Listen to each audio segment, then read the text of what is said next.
Kaukana pohjoisessa Suomenedon kannalla sijaitsee pieni kylä nimeltä Muonio.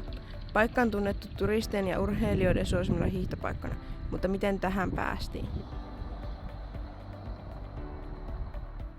Ennen 1800-lukua Muonio kuului Pajalan kanssa samaan seurakuntaan, mutta vuonna 1812 määriteltiin Suomen ja Ruotsin raja, jolloin Muoniosta tuli itsenäinen seurakunta. 1800-luvun loppupuoliskolla Muoniosta oli tullut tärkeä kuljetusreitti sekä kauppareitti sijaintinsa takia.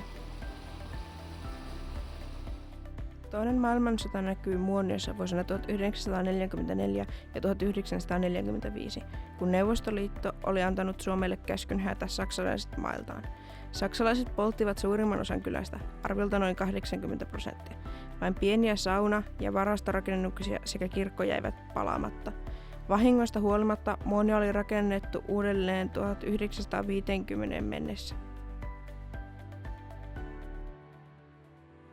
60- ja 70-luvuilla Muoniossa alkoi puhaltaa muutoksen tuulta. Kaikkea alettiin kunnostamaan, teitä korjattiin sekä koulutusta ja sairaanhoitoa parannettiin huomattavasti.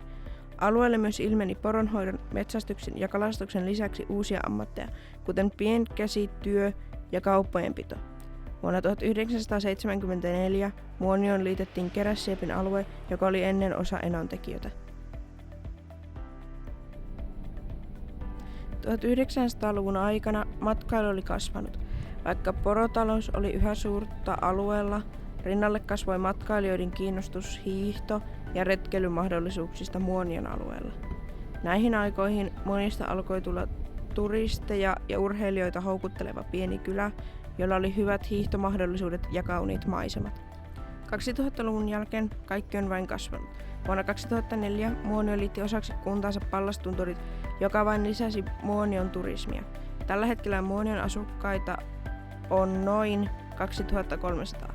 Nykyään Muonio on vetovoimainen kunta varsinkin lapsiperheille. Tällä hetkellä Muoniossa on peruskoulu, ammattikoulu sekä lukio. Vaikka kunta on pieni ihmismäärältään, se on sisukas ja kestävä.